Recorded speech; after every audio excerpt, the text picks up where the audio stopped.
the FOIL method. And we do it the same way. I'm going to remind you, FOIL stands for first, outer, inner, last. FOIL. So we're going to do the first one. So we'll take the 4 times the 5. I'm going to write it out. Now, you may not always write it every step out like this, but I want to make sure you see it at least this first time.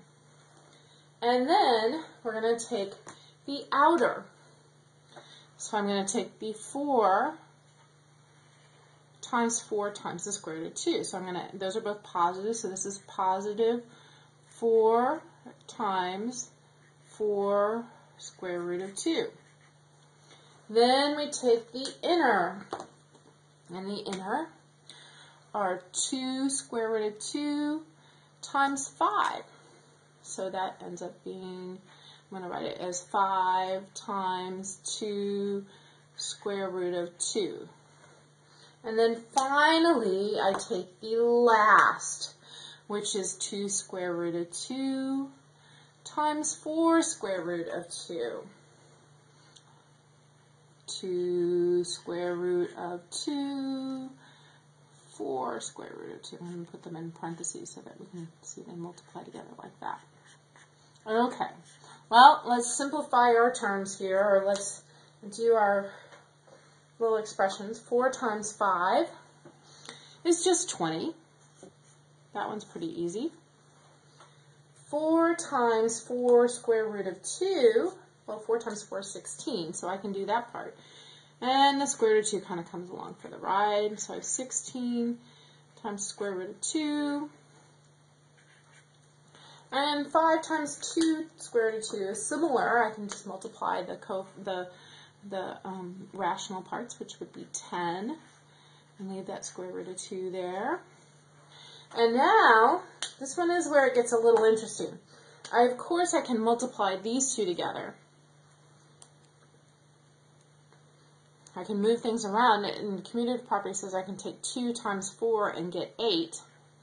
But then I have the square root of 2 times the square root of 2, or the square root of 2 squared. And remember, the square root of a square root is the number. So the square of the square root of 2 is just 2. So I end up with 8 times 2. Well, let's do that again. 8 times 2. So this actually becomes 8 times 2, or 16. That's a 6. 16. So I've got 16. So now look what I can do. There are some like terms that I can combine. First off, I have 20 and 16. Well, 20 plus 16 is just 36. 20 plus 16 is 36. So I have that's these two right here. 20 plus 16 is just 36. And then I also have like radicals because they both have the square root of 2. So those I can put together as 16 plus 10 square root of 2, which is going to be 26 square root of 2. That's this one and this one. And then I have a new binomial that is the simplified version of the multiplication. So when I multiply these together, what happens is I can use what I've used before with the FOIL, along with what I've learned about combining like radicals and squaring radicals, and I can come up with a simple expression, simplified expression. This leads me to being able to do that with a special type of binomials, which are called conjugates. Conjugates are any special pair of binomials where the only difference is one is the sum of the two terms, and the other one is the difference of the same two terms. So here's an example of that for you. we have 4 minus the square root of 3 times 4 plus the square root of 3. Something special happens when you multiply conjugates. And you should kind of remember this because this is kind of the backwards when we of factoring the difference of squares. And we've done this before. So this should look a little familiar as it happens, but we're going to go ahead and use the FOIL. We're going to go ahead and use FOIL and try and simplify this problem is multiplying it together again. So I use the first, which is 4 times 4, which is 16. That's the first.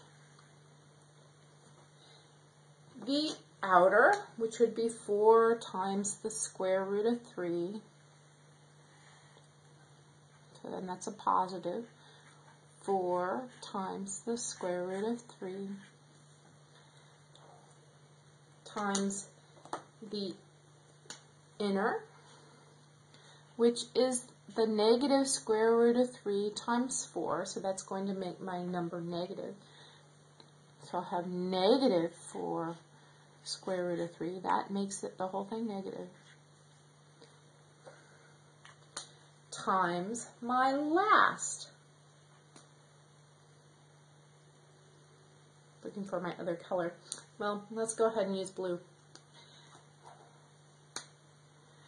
My last, which is the negative square root of 3 times the positive square root of 3, which means I've got negative square root of 3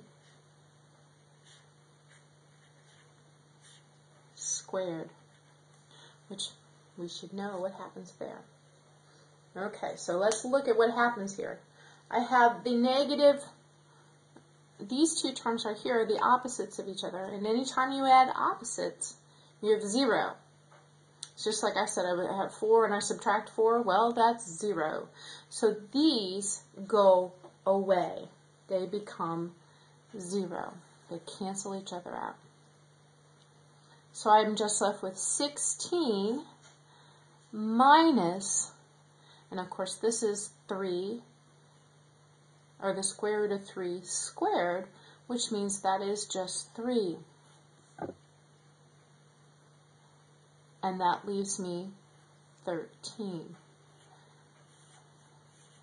I have just gone from a irrational radical expression, or the multiplication of radical binomial conjugates. And remember, radicals are almost always irrational, and come up with a rational number. This is really important because remember when we talked about simplifying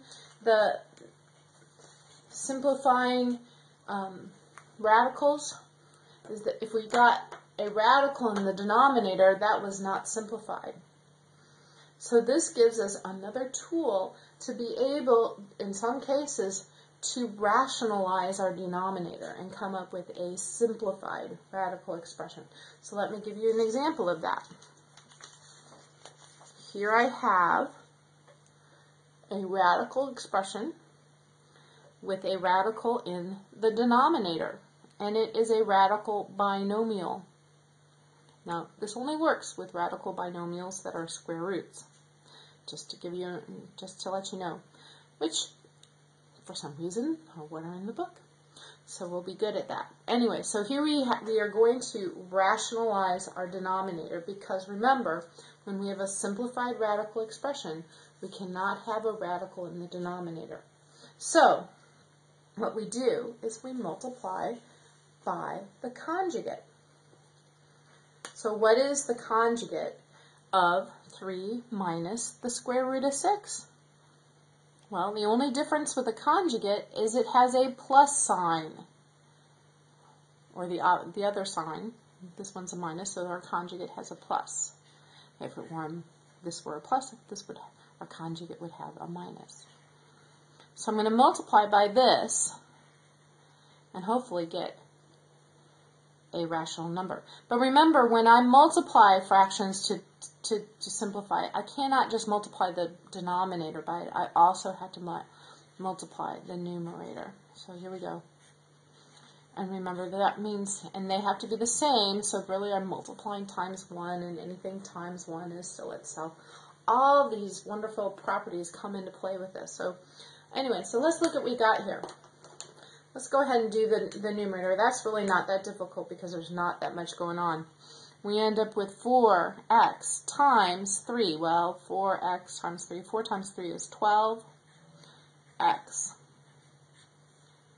And 4x times the square root of 6 is just 4x times the square root of 6. So that one's pretty easy. Okay, so that's my numerator.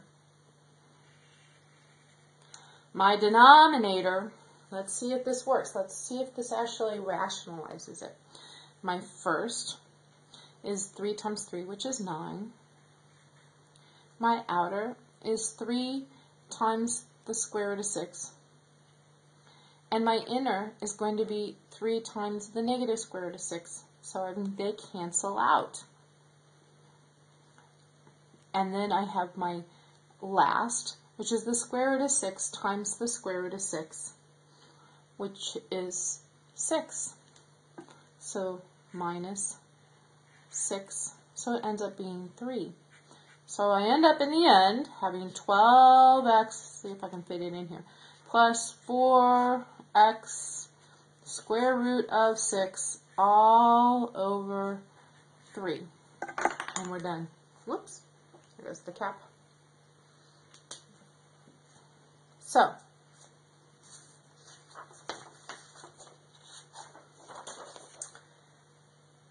that is rationalizing the denominator.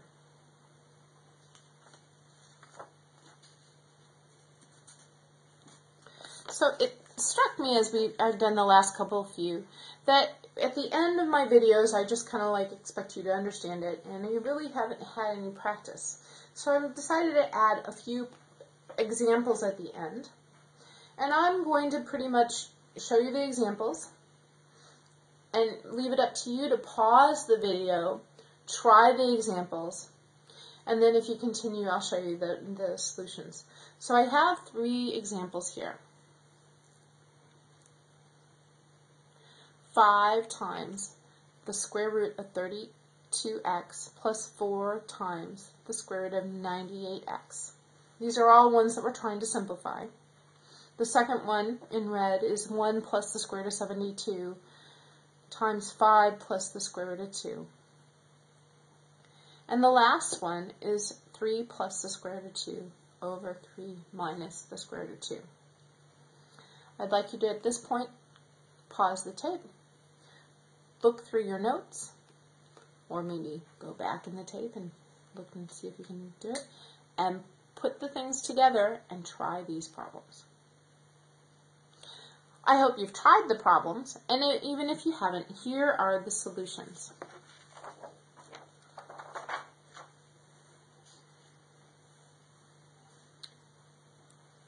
Once you do all the simplification on this one, you end up with 48 times the square root of 2x. Here we had another multiplying the binomial with a little bit of simplification in here. We're left at the end with 17 plus 31 square root of 2. And on the last one, we rationalized the denominator by multiplying by the conjugate. So in the end, you get 11 plus 6 times the square root of 2 all over 11. Hope you did those on your own, and I'll see you in class.